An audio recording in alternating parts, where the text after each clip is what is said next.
As you may see it again, quite another rainy day as July comes to an end, and August will only continue the capricious weather we have now in Buea. You can see this is where the elites of Buea come to meet and share ideas about politics and every other developments in the Republic. And you see the papers that they consult often for information as to how our beloved country is faring. And I was just so lucky today to come here at the very time that the editor-in-chief publisher or co-publisher of this, the Star newspaper, Mr. Nkemngu, that everybody should know because he once was working with the Cameroon Tribune, a very renowned journalist in his own rights. He has a hand in the making of this paper, and on the front page you have two people who look similar but not similar in many respects, Gregor and our Marafa. And it's on this Marafa issue that I want to come to this veteran journalist and share his view. Good morning, sir. Good morning. Pleased to meet you. Yes, quite a long time. Indeed. Alako. Abong. Okay, very good. Yeah, this is a Southwest language from the Lebialem. Thank you. Very good. I tried because in Fiango Kumba, my neighbor was from Lebialem, Bangwa, so that's why you cannot hide anything from me. That's right. In the Bangwa language. Okay. So now you understand why I speak sometimes and I ask you those questions. That's right. Very good. Okay, Nkemnhu, yeah? Yeah. Okay, very good. That said, sir, we are looking at your paper. Can you just surmise your take as of today with respect to the Marafa matters? The Marafa issue has caused government to panic since his arrest. He countered his arrest with the release of several letters on very pertinent, otherwise confidential issues to which he was privy by the privileged position he had as Secretary General at the presidency. And since his arrest, he started making those revelations which caused government to worry a lot. And the government has, in reaction, not allowed things to evolve naturally. It rather, the government has acted in a way that has given the public the perception that Marafa may not after all be held for economic crimes. He may be rather being victimized for politics. This makes him, the public has perceived him now like somebody who is suffering from for his political views. This is where his trial has attracted a lot of public sympathy and interest. And should the government continue in that way, even if Marafa were to be convicted, he may be seen as a political prisoner rather than an economic criminal. So where are we now? What is the latest? Oh well, we are at the point where I think he will be making the third or fourth appearance in court in Yaoundé, and because they've carried the trial to late night in order to keep the public away, security has been stepped up, and the more the government tries to hide and protect Marafa from reaching the public, the more the public becomes interested in what is going on. And then, of course, as I say, he will continue to draw public sympathy because now they are shouting, free our president, he is innocent, Marafa is innocent, and so on and so forth. Not only so, the political opposition has also waded in to take advantage. The SDF has made political capital out of the situation. In spite of all the grievances that the opposition had against him, they appear to have forgiven him, and now they are coming in to defend, to organize his defense.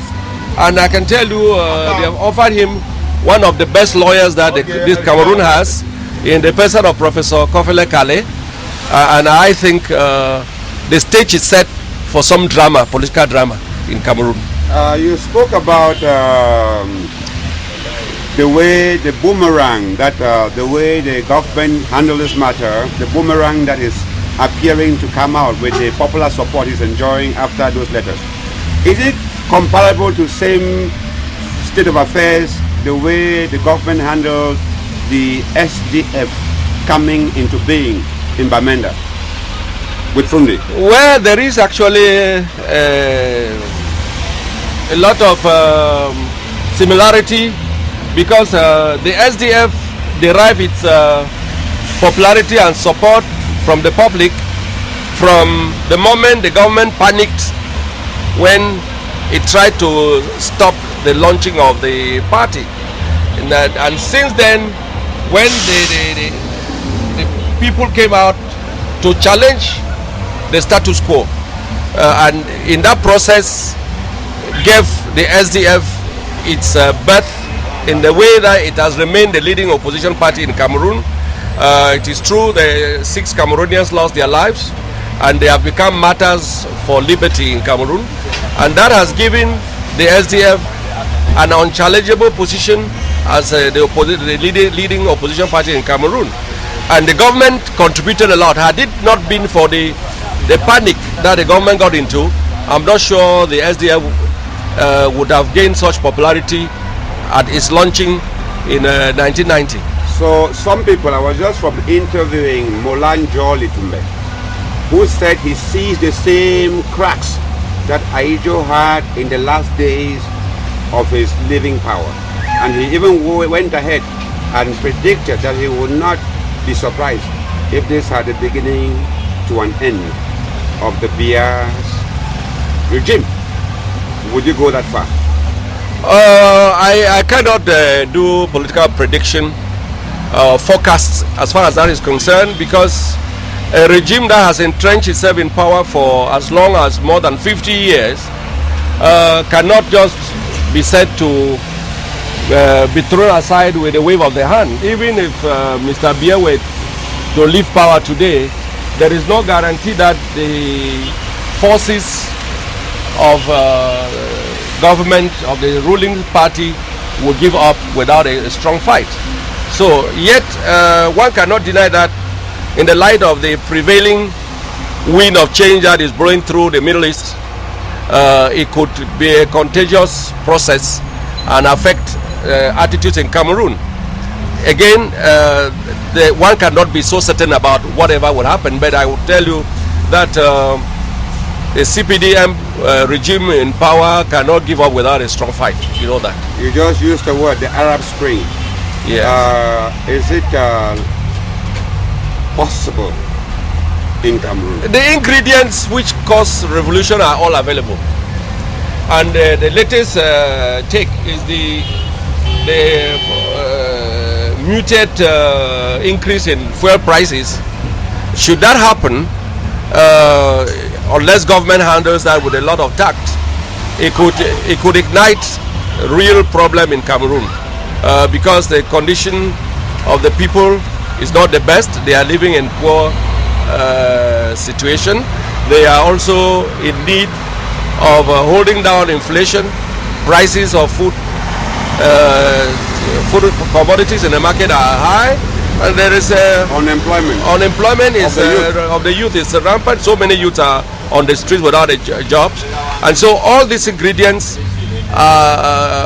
favor social unrest, social instability, and it will all depend on how the government handles the situation. As a Cameroonian who has been in the center of it, as a very renowned journalist and a lover of country, and somebody of your age, maturing age, who wants just the best for his country, if you were to have a personal sounding, a presser, when you sleep and get up in the morning, what are your wish for this country at this transitional trying period?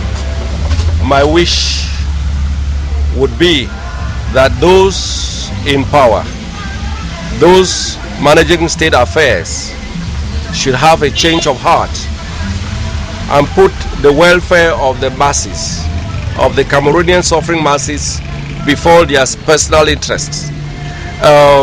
We've had lots and lots of people who are in government who seek personal aggrandizement for their selfish interests, which is why the fight against corruption is grabbing so many people up, because the mentality is not that love for the country, it's rather the self-interest.